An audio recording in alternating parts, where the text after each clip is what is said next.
गोस्वामी जी कहते हैं कि चारों युग में सतयुग, त्रेता, द्वापर और कलयुग, चारों युगों में कलयुग जैसा दूसरा कोई युग नहीं। कब? जौ नर कर विश्वास। क्या विशेषता महाराज? गाई राम गुण गण विमला, भवतर दीनहि प्रयास। चारों युग में कलयुग जैसा कोई युग नहीं। क्यों महाराज? मैं एक एक युग के विषय में लेके चल रहा हूं। सतयुग में भगवान को यदि प्राप्त करना हो तो जीव को हजारों हजार वर्ष तपस्या करनी पड़ती थी। उसके बाद भी भगवान मिलेंगे कि नहीं मिलेंगे इसकी गारंटी नहीं थी। हजारों वर्ष। कल सुनिएगा, कल परसों कथा में प्रसंग आएगा। मनु शतरूपा मैया ने इसी उत्तर प्रदेश के नैमिषारण्य में, लखनऊ के आगे नैमिषारण्य है, नैमिषारण्य में 23,000 वर्ष तपस्या किए। कितना दिन? तब जाकर उनको भगवत दर्शन प्राप्त हुआ। एजा आदमी 1 महीना कोनो पूजा करता, कहता पूजा में दम नहीं खे, फल नहीं खे मिला। अरे हम आपको बताऊं, एक कलकत्ता में हमारे एक लोग हैं, हमारे पीछे 2 साल पड़े थे कि हम महाराज हमको दीक्षा दिलवा दीजिए। तो एक जगह उनको मैंने दीक्षा दिलवा दी, जहां उनकी श्रद्धा थी, मैंने दीक्षा दिलवा दी। दीक्षा उनकी हो गई, उसके 1.5 साल बाद हमसे मिले। हम बोले और भैया सब बढ़िया? चेहरा उनका गिरा हुआ था। बोले महाराज ठीक नहीं है। कहा है? लगता है गुरुजी चेंज करना पड़ेगा। हम पूछे काहे हो, क्या हुआ? कोई फायदा नहीं हुआ महाराज, तो गुरुजी से दीक्षा ली, उस पर कोई फायदा नहीं हुआ, आप दूसरे गुरुजी बनाएंगे। हम 1 महीना 1 साल कोई नियम करके चाहते तुरंत लाभ मिल जाए। सतयुग में हजारों वर्ष लोग तपस्या करते थे, तब कहीं जाकर किसी किसी को भगवत दर्शन प्राप्त हो। सतयुग के बाद त्रेता आया। त्रेता में यज्ञ प्रारंभ हुआ। विधि विधान से यज्ञ प्रारंभ करिए, भगवत प्राप्ति हो जाएगी। महाराज दशरथ ने यज्ञ किया, पुत्र कामेष्टि यज्ञ किया, तब जाकर राम जी उनके घर में अवतार लिए। त्रेता के बाद द्वापर आया, तो द्वापर में केवल पूजा पाठ करने से ही भगवान मिल सकते थे। लेकिन कलयुग में, इस युग में न तपस्या सधेगी, न यज्ञ सधेगा, न पूजन सधेगा। क्यों? इनके करने से लाभ नहीं है, ऐसा नहीं है। जैसे करना चाहिए कलिकाल का जीव नहीं कर सकता। आदमी एकादशी का व्रत करता है, रात को 12 बजते समोसा खा लेता है। कहे 12 बजा, दिन डेट चेंज, एकादशी खत्म। यज्ञ में हवन लोग करते फुल पैंट पहन के। अभी मैं एयरपोर्ट पे उतरा तो वहां विजय कौशल जी हैं, अधिकारी है एयरपोर्ट पर, तो हमको जहाज के पास मिल गए, लेकर के आ रहे थे। तो बोले महाराज अभी 2 घंटे पहले की बात मैं बता रहा हूं। बोले महाराज हमारी श्रीमती जी 4 धाम करके आई अभी। हमने कहा कि आप नहीं गए? बोले महाराज छुट्टी कहां मिल रहा है 15 दिन के लिए। हम अपना शर्ट पैंट उनके साथ भेज दिए थे। हम आज तक पटका सुने थे भेजते हुए, गमछा सुने थे भेजते हुए, इस शर्ट पैंट कैसे भेज दिए? बोले महाराज गमछा तो, उस गमछे को कई लोग प्रयोग कर सकते हैं, लेकिन जो मेरा शर्ट पैंट है उसको मैं ही पहनता हूं, इसलिए उनके साथ अपना शर्ट पैंट भी दिया था, वो भी तीर्थ यात्रा कर लिया। कलयुग का जीव न ठीक से यज्ञ कर सकता है, न पूजन कर सकता है, न तपस्या कर सकता है। फिर कलयुग के जीव को भगवत प्राप्ति कैसे होगी? गोस्वामी जी कहते हैं गाई राम गुण गण विमला, भवतर बिनहि प्रयास। कलिकाल में मनुष्य अपने सभी कर्मों का संपादन करते हुए, पालन करते हुए केवल भगवत स्मरण बना के रखे, भगवान के नाम को लेता रहे, तो बिना और कुछ किए हम भवसागर पार हो सकते हैं और कभी न कभी भगवान का दर्शन भी प्राप्त हो सकता है। ये कलयुग की महिमा है। गोस्वामी तुलसीदास जी कहते हैं, मैं जिस ग्रंथ के आश्रम में आपको राम कथा सुनाने जा रहा हूं, इस ग्रंथ का नाम है श्री रामचरितमानस। क्या नाम है? श्री रामचरितमानस। ये सबके बोले था। क्या नाम है? कितने लोगों के घर में रामचरितमानस जी हैं? देखिए आपका सौभाग्य है कि इसी गोरखपुर में गीता प्रेस भी है, इसी गोरखपुर में। और पूरे विश्व के सनातनियों पर गीता प्रेस का जो उपकार है इस उपकार को सनातनी किसी युग में इसका ऋण नहीं उतार सकते, इतना बड़ा उपकार है। गीता प्रेस ने सनातन धर्म के मूल ग्रंथों को सनातनियों के घर घर तक पहुंचाया है, ये उनका बहुत बड़ा उपकार है। मानस जी को घर में रखने से लाभ नहीं होगा। मानस जी जब तक इस मानस में प्रवेश नहीं करेंगी तब तक उसका प्रभाव जनमानस पर दिखाई देने वाला नहीं है। असमान असमान चाखी, मानस को मानस तक पहुंचाने की यात्रा है ये राम कथा जो यहां प्रारंभ होने जा रही है। पूज्यपाद गोस्वामी तुलसीदास जी कहते हैं, रामचरित मानस एहि नाम, रामचरित मानस एहि नाम, सुनत श्रवण पाय विश्राम, सुनत श्रवण पाय विश्राम, विमल कथा कर कीन्हा परम्धा, विमल कथा कर कीन्हा परम्धा,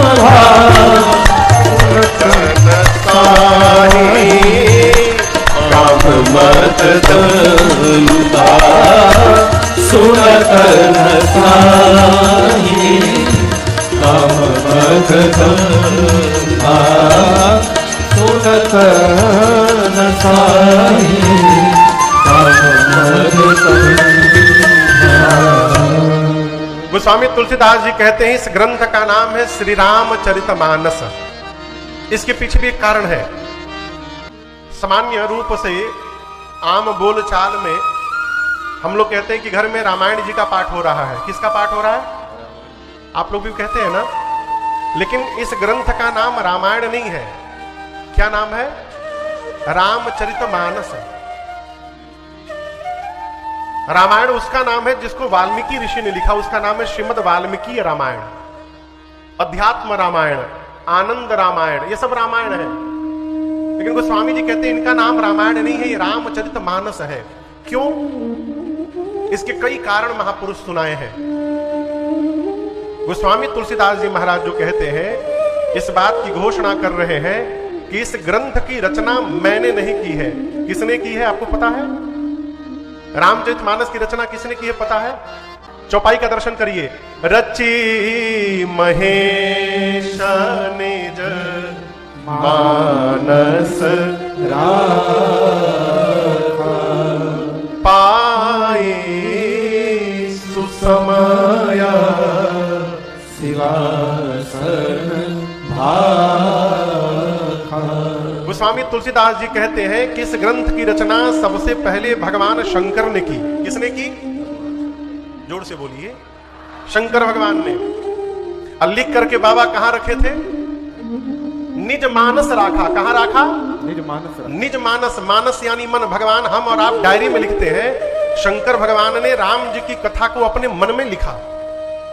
रचि महेश निज मानस राखा। और स्वामी जी कहते हैं उस कथा को प्रकट कब किया? तो पाई सुसमय। सु यानी सुंदर। जब सुंदर समय आया तब मां पार्वती के सन्मुख भगवान शिव ने कथा को प्रकट कर दिया। अभी सुंदर समय कहां है हो? क्या कथा सुनने के लिए भी सुंदर समय होता है? सुंदर समय होता है कब? जब श्रोता के भीतर कथा के प्रति श्रद्धा जागृत हो जाए, वो सुंदर समय है। देखिए, फ्री में यदि दवाई मिल जाए ना, फ्री में, तो आदमी वो दवाई नहीं खाते, फ्रिज के ऊपर रखा जाता है। और जिस दवाई को रुपया खर्चा करके खरीद के लाते हैं, उसको घड़ी की सुई मिला मिला कर लोग खाते हैं। हम लोग कथा, हम लोग यात्रा में रहते हैं, लोग मिलते हैं, ट्रेन में मिल जाएं, जहाजी में मिल जाएं। एक बार हम मेघालय गए थे, तो पहाड़ पर एक जगह बैठे हुए थे, तब तक बक्सर के वो पानी जी मिल गए। तो हम इसलिए गए थे उधर कि कोई क्यों भेटाई उठाई ना, आराम से एक दो दिन तक घूमे। अभी बैठे थे पहाड़ पर, तब तक पानी जी भेटा गए बक्सर के। आके बोले महाराज गोड़ लागत नहीं, हम ना सोचले रहनी रउआ इजा भेटा जाए। मन में हम बोले हमहू ना सोचले रहनी कि रउआ इजा भेटा जाए। प्रणाम किए बैठ गए, अब जाने का नामे ना ले। हमने तो कुछ सुनाइए महाराज। हमें कहा सुनाए? बोले कोई प्रसंग सुना दीजिए, वो पढ़वे पर सुना दी। लोग मिलते हैं कहते वही सुनाइए, कदापि नहीं है। लोग हीरा खरीद के घर वाला लावत है ना, तो घर वालों को भी पता नहीं चलता, इतना छिपा के रखते हैं। ये भगवान की कथा परम हीरा है हो, इसको जहां तहां नहीं बांटना चाहिए। भगवान शंकर सूत्र देते हैं, राम कथा के ते अधिकारी, राम कथा के ते अधिकारी, जिनके सत्संगति अति प्यारे, जिनके सत्संगति अति प्यारे, जिनके सत्संगति अति प्यारे। भगवान शंकर कहते हैं मां पार्वती से रामचरितमानस के उत्तरकांड के अंत में कि देवी इंद्र जैसा राजा क्यों ना हो। कौन कौन कौन? इंद्र। साक्षात पांडाल में इंद्र उतर करके सामने बैठ जाए और यदि मन लगाकर वो कथा न सुने तो इंद्र जैसे राजा को भी भगवान की कथा नहीं सुनानी चाहिए, ये न्याय कहता है। कथा का अधिकारी कौन है? शंकर जी कहते हैं राम कथा के ते अधिकारी। कौन अधिकारी है राम कथा सुनने का? जिनके सत्संगति अति प्यारी। शंकर भगवान कहते हैं देवी जिस मनुष्य को सत्संग से प्रेम है, जो सत्संग में गति करता रहता है, वही जीव राम जी की कथा सुनने का अधिकार रखता है, उसी के भीतर पात्रता है। ये कथा, ये प्रसंग क्या कह रहा है? जीवन में सत्संग पात्रता का निर्माण करता है। इसलिए मेरी प्रार्थना है, आज पहला दिन है, कथा में जितना अधिक से अधिक हो सके बच्चों को लेकर के आइए। किसको लेकर के आइए? बच्चों को। काहे महाराज? एक जगह हम कथा करने गए भारत के बाहर, तो वहां मंदिर में लिखा था कि चिल्ड्रंस नॉट अलाउड। पहले दिन उसको उखड़वा के फेंकवाए हम। जो बुजुर्ग हो गए हैं उनका तो चलती चली का बेला है हो, वो सुन के भी अब क्या कर लेंगे। जिनसे आगे चलकर उत्तर प्रदेश का निर्माण होने वाला है, आगे चलकर इस भारतवर्ष का निर्माण होने वाला है, उस युवा को सत्संग में लेकर के आना है, बच्चों को लेकर के आना है। इसलिए जितना अधिक से अधिक हो सके बच्चों को लेकर के आइए। बच्चे 5 मिनट भी बैठ के यदि सुनेंगे तो वो सुनेंगे। बड़े लोग तो कथवा में बैठे हुए रहते, मोबाइलों चलाते रहते हैं उसी में। सुंदर समय क्या है, श्रोता के भीतर कथा के प्रति प्रीति जागृत हो जाए। बाबा कहते हैं पाए सुसमाया शिवासन गोस्वामी जी कहते हैं इस कथा की रचना सबसे पहले भगवान शंकर ने की, और रचना करने के बाद बाबा अपने मानस में इस कथा को रखे थे। जब पार्वती जी ने कथा सुनने की चाह प्रकट की तो शंकर जी के मानस से ये राम जी की कथा प्रकट हो गई। गोस्वामी जी कह रहे हैं मैं उसी कथा को लिखने जा रहा हूं, मैं वही रामचरित्र लिखने जा रहा हूं जो शिव जी के मानस से निकली है, इसलिए इस ग्रंथ का नाम रखा रामचरितमानस। कौन रामचरित्र है? जो भगवान शिव के मानस से प्रवाहित हुई है। इसलिए ताते रामचरितमानस वर धर्यो नाम ही हरस। हम विमल नाम का अर्थ पूछ रहे हैं। विमल मतलब देखिए, मल यानी विकार, मल यानी विकार, गंदगी। अब बी यानी बिना के, विमल यानी जिसमें कोई मल ना हो, जिसमें कोई विकार ना हो। गोस्वामी जी कहते हैं ये भगवान की कथा कैसी कथा है? विमला कथा कर आरंभा। गोस्वामी जी कहते हैं मैं जिस कथा को आरंभ करने जा रहा हूं ये कथा विमल कथा है, इसका मैं सहज प्रमाण आपको दे रहा हूं। मैं यहां पर राम कथा सुनाने आपको आया हूं। कल्पना करिए 9 दिन में से 3-4 दिन हम केवल अपने बारे में बतावें आपको। रोज आवे यहां पर 2:30 बजे एक ही बतिया अपने बारे में रोज बतावें। आप 3-4 दिन बर्दाश्त करेंगे, उसके बाद 5वें दिन से पूरा पंडाल खाली, कोई नहीं आएगा। कहे अरे महाराज एक ही बतिया सुना रहे, कपारे में दर्द हो गया है। जीव के बारे में जब सुनिएगा तो सर का दर्द बढ़ जाता है। क्यों? जीव की कथा विकार से युक्त कथा होती है। हमारे कलकत्ता में एक बाबूजी हैं, अब तो अवस्था बहुत हो गई है, लगभग 15-16 साल पहले की बात बता रहा हूं। एक बार मैं उनके घर गया, प्रणाम करके केवल इतना पूछा था, और बाबूजी कैसे हैं आप? केवल पूछा बाबूजी कैसे हैं, 1.5 घंटा बोले थे वो, 1.5 घंटा। सुबह से लेकर रात तक सोने तक जौन जौन क्रियाक्रम करते सब बता दिए। उसके बाद हम जब भी उनके पास गए प्रणाम करके चुप रहते, कुछ पूछते नहीं है उनसे, क्योंकि मालूम है जहां पूछनी फिर बोलना शुरू करी है। जीव जब बोलता है अपने बारे में तो सिर का दर्द बढ़ जाता है, और जब भगवान की कथा सुनाई पड़ती है तो सिर का दर्द समाप्त हो जाता है। यही अंतर है। क्यों? क्योंकि भगवान की कथा विमल कथा है। गोस्वामी जी कहते हैं विमल कथा कर के आरंभा।